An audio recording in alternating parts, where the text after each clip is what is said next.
Salut la famille, j'espère que vous allez bien. En tout cas, moi je vais bien par la grâce de Dieu. Bienvenue sur On doit comprendre, ton podcast pour grandir dans la foi. Ici, on t'aide à trouver la méditation agréable et à mieux comprendre les Écritures de façon claire et simple pour que tu puisses la vivre au quotidien. Donc si tu veux grandir spirituellement, tu es au bon endroit. Alors abonne-toi, partage et avance ensemble avec Christ. Notre méditation du jour est Romains 1,18 qui dit « Du haut du ciel, Dieu montre sa colère parce que les êtres humains sont pécheurs et parce qu'ils font le mal. Par leurs mauvaises actions, ils empêchent la vérité d'agir. » Pour commencer, on doit comprendre quelque chose d'important. Lorsque la Bible parle du péché, on ne parle pas juste d'une faute morale, d'un mauvais comportement ou d'autre chose. Non, c'est bien plus profond que ça. Le mot péché veut dire manquer la cible, rater le but pour lequel on a été créé. Et ce but, c'est quoi? C'est vivre avec Dieu, pour Dieu, en lien avec ses principes. Mais le péché, lui, c'est exactement différent. En gros, lui, c'est vivre sans Dieu, le mettre de côté. En gros, c'est désobéir, vouloir se débrouiller par soi-même. Comme si on n'avait plus besoin de Dieu, ou en gros, s'autosuffire. Rentrons plus en profondeur. Le texte commence par dire « du haut du ciel ». Pourquoi du haut du ciel? C'est pour nous rappeler qui est au-dessus de tout.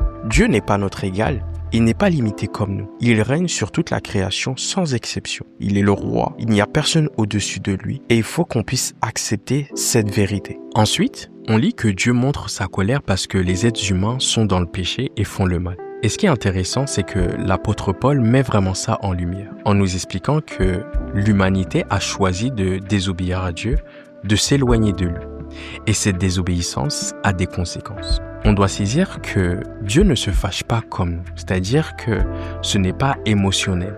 Et sa colère, c'est simplement le résultat du choix de l'homme. C'est comme si Dieu disait « Je vous ai prévenu, si vous restez sur ce chemin, ça emmène à la destruction. » Mais malgré les avertissements, on continuait, on persistait et on s'obstinait dans ces mauvaises voies-là. La colère de Dieu, c'est une réponse envers le péché. On doit comprendre que Dieu est le péché, mais aime le pécheur. La colère de Dieu, c'est pas contre nous, mais contre le péché. Le problème, c'est que si on s'accroche au péché, les conséquences qui étaient prévues pour le péché finissent par tomber aussi sur nous à cause de notre attachement à lui. Quand l'apôtre Paul parle du pécheur, il parle de quelqu'un qui vit dans le péché, au point où ça devient naturel pour lui. C'est-à-dire, il agit contre la volonté de Dieu sans même se poser plus de questions. Ça devient naturel ou nature pour lui. Lorsqu'on parle du mal, c'est tout ce qui est contre ce que Dieu veut, c'est-à-dire des actions mauvaises, des comportements tordus, des choix qui détruisent et qui ont des conséquences. Ici, l'apôtre Paul dit quelque chose qui est vraiment intéressant. Il dit, par leurs mauvaises actions,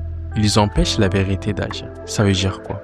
Ça veut dire que, poussé par le péché, on bloque ou on étouffe la vérité. Et à cause de ça, on empêche Dieu d'agir dans notre vie. Pas parce qu'il est impuissant, mais parce qu'on lui ferme la porte. En fait, les gens savent au fond d'eux qu'il y a un Dieu. Mais le problème, c'est qu'ils ont une fausse image de lui, ou plutôt une vision complètement biaisée de ce qu'il est. Ils veulent un Dieu qui dit oui et amen à tous leurs désirs et à toutes leurs envies. Ils ne reconnaissent pas le vrai Dieu, celui de la Bible, le Créateur, celui qui se révèle dans sa parole. Et au lieu de chercher à connaître ce Dieu-là, les gens se fabriquent leur propre Dieu. C'est-à-dire un Dieu à leur image, selon leurs envies ou selon leurs émotions. Dieu nous a créés pour qu'on puisse le refléter. C'est ça notre but, porter son image et refléter qui il est. Mais si on se soumet à d'autres influences, on reflète autre chose. Et là, on rate complètement notre but. Tout est lié à ça. Notre but sur Terre, c'est de refléter l'image du vrai Dieu.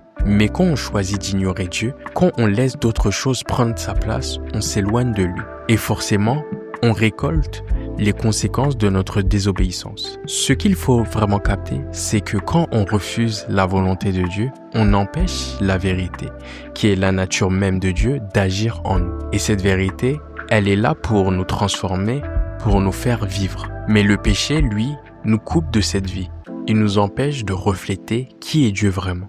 En gros, la source, la vie et la lumière. Alors maintenant qu'on a saisi l'esprit de ce verset, qu'en gros on a compris que le péché nous faisait rater notre but, c'est-à-dire de véritablement connaître le vrai Dieu. Une question essentielle se pose. Comment vivre ce verset dans notre quotidien?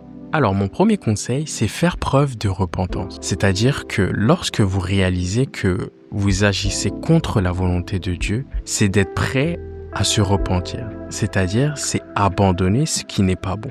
En gros, repentir, c'est choisir de changer de voie. Alors, mon deuxième conseil, c'est chercher à comprendre la volonté de Dieu. On doit comprendre que étudier les Écritures nous permet de rechercher ce que Dieu attend de nous. La prière et la méditation doivent nous aider à discerner sa volonté. Alors, mon troisième conseil, c'est évaluer nos actions. On doit s'examiner ou examiner nos comportements à la lumière de la parole et identifier ce qui est contraire à la volonté de Dieu. On doit être honnête avec nous et laisser Dieu nous changer. Mon quatrième conseil, c'est adopter les principes divins, c'est-à-dire appliquer les enseignements et les principes de Dieu dans notre vie au quotidien. On doit aspirer à manifester les qualités et les actions alignées avec la nature de Dieu. Mon cinquième et dernier conseil, c'est chercher à être guidé par Dieu. On doit demander à Dieu de nous guider, de nous soutenir dans notre démarche de vivre selon sa volonté, dans nos actions et comportements.